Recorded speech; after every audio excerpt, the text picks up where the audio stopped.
Assalamualaikum warahmatullahi wabarakatuh. Saya Yuwana Amri Rosyadan dengan NIM 215211227. Saya dari kelas MBS 2G.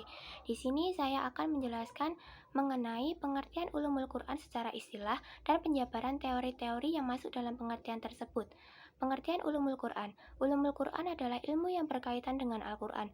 Ilmu ini mencakup pembahasan-pembahasan yang berhubungan dengan Al-Quran dari sebab turunnya, pengumpulan dan urut-urutannya, pengetahuan tentang ayat-ayat makiyah dan madaniyah, nasikh dan mansuh, dan lain-lain. Pembahasan nuzul Al-Quran termasuk dalam pembahasan utama dalam ulumul Quran, karena mengetahui nuzul Quran merupakan dasar keyakinan seseorang atas kebenaran Al-Quran itu sendiri.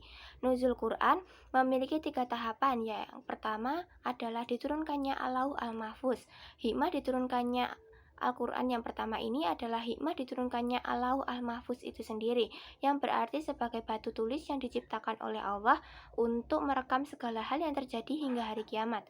Turun kedua diturunkannya dari Al-Lauh Al-Mahfuz ke Bait La'izzah. Banyak bukti yang menerangkan bahwa turunnya Al-Quran ini dalam satu malam, yaitu malam Lailatul Qadar. Turun yang ketiga secara berangsur-angsur pada Nabi Muhammad.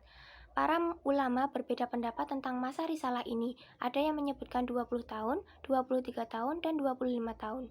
Aspek atau teori selanjutnya adalah aspek nasikh dan mansuh. Dalam ayat Al-Quran ditemukan hal yang berkaitan dengan hukum syariat.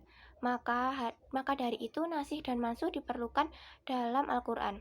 Nasikh merupakan sesuatu yang menghilangkan, menggantikan, mengubah, dan memindahkan. Lalu mansuh adalah sesuatu yang dihilangkan, digantikan, diubah, dan dipindahkan. Menurut ulama, arti nasikh merupakan pembatalan hukum, pengecualian hukum, dan penjelasan susunan hukum. Syarat dari nasikh adalah yang pertama, hukum yang dinasikh atau dimansuhkan berupa hukum syar'i. Yang kedua, hukum dalil yang berfungsi sebagai nasikh harus berasal dari nas syar'i. Dalam ayat Al-Quran ditemukan hal yang berkaitan dengan hukum syariat. Selanjutnya adalah aspek Al-Makiyah Al-Madaniyah. Al-Makiyah adalah surat Al-Quran yang turun di Mekah. Dalam mengetahui Al-Makiyah dan Al-Madaniyah, maka ulama-ulama berpedoman pada 2 metode yang menjadi asas, yaitu metode sam'i naqli atau mendengar apa saja yang dikatakan oleh Rasulullah SAW, dan metode al-qiyasi al-ijtimai atau qiyas dan ijtihad. Untuk membedakan maki dan madani, para ulama mempunyai 3 pandangan yang masing-masing mempunyai dasarnya sendiri. Pertama, dari segi waktu turunnya.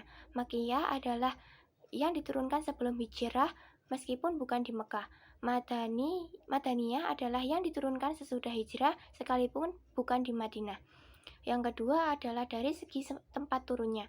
Makiyah adalah yang turun di Mekah dan di sekitar Mina, Arafah, dan Hubaidiyah. Dan Madaniyah adalah yang turun di Madinah dan sekitar Uhud, Quba, dan Sil'i.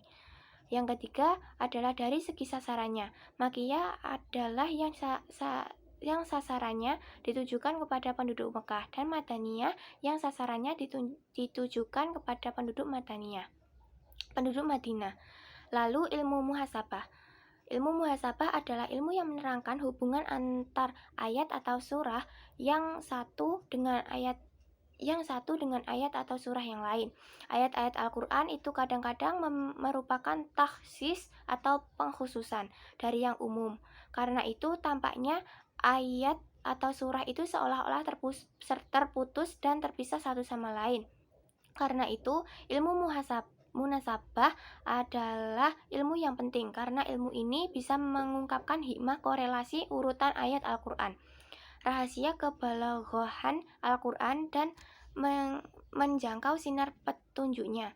Lebih daripada itu, dengan ilmu ini akan menghindarkan seseorang untuk terjerumus pada pemahaman-pemahaman yang keliru atau parsial atau sepotong-sepotong terhadap berbagai ayat Al-Quran. Selanjutnya adalah aspek muhkam mutasyabih. Muhkam adalah ungkapan yang digunakan oleh Al-Quran untuk menunjuk ayat yang jelas makna lafalnya, yang diletakkan untuk suatu makna yang kuat dan mudah dipahami. Sementara itu, mutasyabih istilah yang digunakan Al-Quran untuk menunjuk ayat yang bersifat global dan sukar dipahami, yang membutuhkan takwil dan rincian. Para ulama berbeda pendapat tentang apakah arti ayat-ayat muhkam dan mutasyabih. Penyebab timbulnya perbedaan mazhab di atas atau perbedaan pendapat tersebut, maka pada dasarnya kembali pada dua masalah. Pertama, masalah pemahaman ayat, dan yang kedua adalah masalah apakah mungkin sebagian ayat Al-Quran tidak diketahui sama sekali atau diketahui hanya orang-orang yang mendalami ilmunya. Lalu, ijaz Al-Quran. Ijaz atau mukjizat Al-Quran adalah studi tentang bagaimana Al-Quran mampu melindungi dirinya dari beragam serangan, baik yang berupa ketidakpercayaan maupun keraguan-raguan sampai pengingkaran terhadapnya. Secara garis besar, mukjizat dapat dibagi dalam dua bagian pokok, yaitu mukjizat yang bersifat material indrawi yang tidak kekal dan mukjizat imaterial logis yang dapat dibuktikan sepanjang masa. Mukjizat nabi-nabi terdahulu merupakan jenis yang pertama. Mukjizat mereka bersifat material dan indrawi dalam artian keluar biasaan tersebut dapat disaksikan dan dijangkau langsung oleh indera masyarakat tempat nabi tersebut menyampaikan risalahnya. Selanjutnya adalah tafsir Al-Quran dari sudut pandang kebahasaan. Pengertian tafsir adalah al-idah atau penjelasan, atau al-tabyin atau al-bayan, keterangan atau penjelasan. Kata al-tafsir berarti menyingkap sesuatu makna yang atau lafaz yang pelik atau sulit dipahami, atau dengan kata lain mengeluarkan makna yang tersimpan dalam ayat-ayat Al-Quran.